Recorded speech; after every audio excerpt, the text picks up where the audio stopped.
दोस्तों, मैं आपके साथ एक बहुत मज़ेदार कहानी शेयर करना चाहता हूँ। ये मेरे अपने अनुभव की कहानी है, जिसके अंदर मैंने अपने अनुभव और परमहंस रामकृष्ण जी और तोतापुरी जी के अनुभव को एक सा पाया। ये कहानी पहले मैंने कभी नहीं सुनी थी, लेकिन एक दिन मैं रामकृष्ण जी के बारे में, जिनको परमहंस की उपाधि मिली हुई थी, उनके बारे में सुन रहा था। और सुन ये बड़ी एक अच्छी कहानी लगी और इसको मैं सुनता रहा, तो मुझे पता चला कि वो किस तरह से काली माता के जिन्हें वो माता कहते थे, काली के प्रेम के अंदर जो है मुग्ध हो जाते थे और आनंदित हो जाते थे। आँख बंद करते ही ध्यान अवस्था में जाते ही मुग्ध हो जाते थे।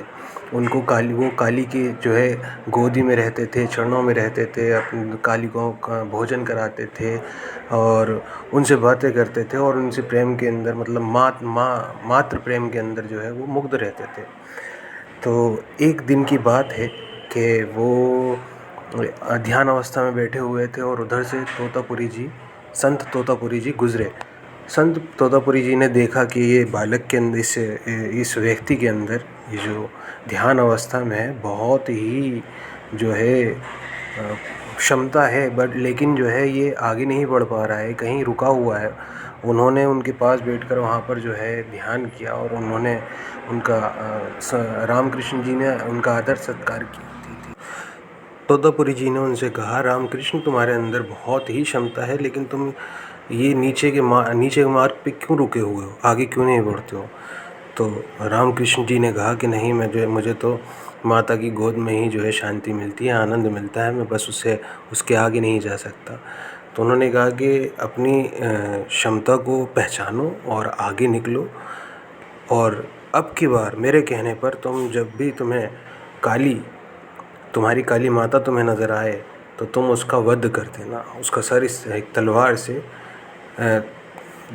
तन से जुदा कर देना, धड़ से जुदा कर देना। उन्होंने कहा, ये मैं कैसे कर सकता हूँ? कहा, तोतापुरी जी ने कहा कि एक बार करके देखना, मेरी बात को मान कर देखना। तोतापुरी जी की बात पर रामकृष्ण जी ने ऐसा करने की कोशिश की, लेकिन पहली बार में वो असफल हो गए और ध्यान अवस्था से बाहर आ गए। जिस पर तोतापुरी जी ने पूछा, रामकृष्ण, मैंने जो कहा था तुमसे, वो क्यों नहीं करा? तो रामकृष्ण जी ने कहा कि मुझसे नहीं हो पाया, मैं अपनी माता पे तलवार का प्रहार नहीं कर पाया। तो तोतापुरी जी ने कहा कि अब की बार फिर से ध्यान अवस्था में जाओ और जैसा कहा गया है वैसा करो। तोतापुरी जी की बात मानकर रामकृष्ण जी ने दोबारा से ध्यान अवस्था में जाकर वैसा ही किया जैसा तोतापुरी जी ने कहा था।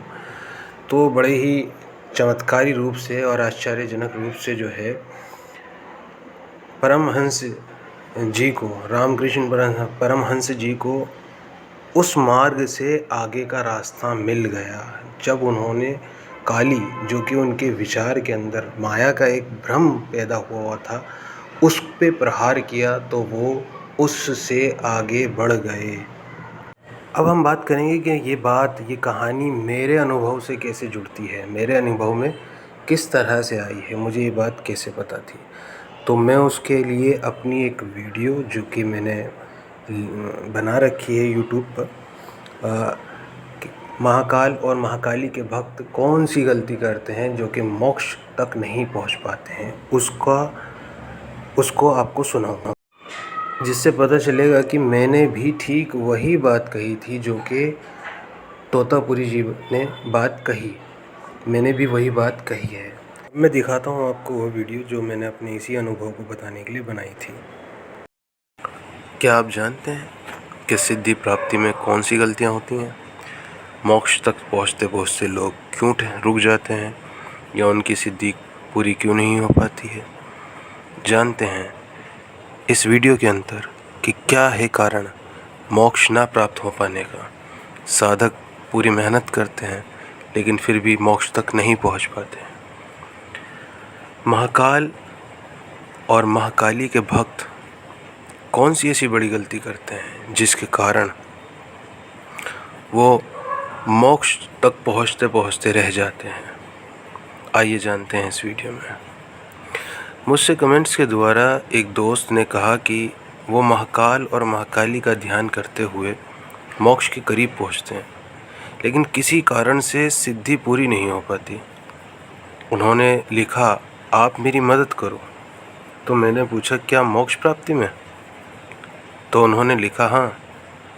मैंने उनके कमेंट से उनकी एक साधारण सी गलती को जान लिया था, जो कि मोक्ष के बिंदु पर पहुंचने से पहले सभी साधकों को उस गलती का सामना करना पड़ता है। मैंने उन्हें लिखा, आपके लिए मोक्ष का मार्ग महाकाल और महाकाली बनेंगे। याद रहे, महाकाल और महाकाली एक ही शक्ति के पृथक रूप हैं। जब हम सनातन बिंदु की ओर चलते हैं तो सभी शक्तियां अपने पूर्व रूप की ओर जाती हैं, यानी महाकाल और महाकाली एक ही शक्ति हो जाते हैं। और इस बिंदु पर वह अपनी साकार संरचना को छोड़ देते हैं और अदृश्य निराकार संरचना का रूप लेते हैं, यानी ज्योत का वह भाग जो अदृश्य होता है। जैसे कि मोमबत्ती की ज्योत का वह भाग जहाँ से मोमबत्ती की ज्योत जलनी शुरू होती है, अदृश्य होती है। इसी प्रकार संसार को उज्ज्वलित करने वाले परमेश्वर की ज्योत अदृश्य होती है, निराकार होती है। आपको साकार से निराकार की ओर बढ़ना है। अगर आपको मोक्ष के रास्ते में शक्ति का साकार संरचना वाला रूप दिखे तो याद रखना, वो माया का भ्रम है जो आपको अपने जाल में फंसाना चाहती है और मोक्ष से रोकना चाहती है। तो जो साधक सिद्धि के अंतिम चरण पे पहुँचे, उन्हें चाहिए कि वो सदृश्य से अदृश्य की तरफ आएँ, साकार से निराकार की तरफ आएँ, क्योंकि साकार शरीर है, निराकार आत्मा है। आत्मा मोक्ष के बहुत नज़दीक है और आत्मा परमात्मा का अंश है, इसीलिए निराकार है।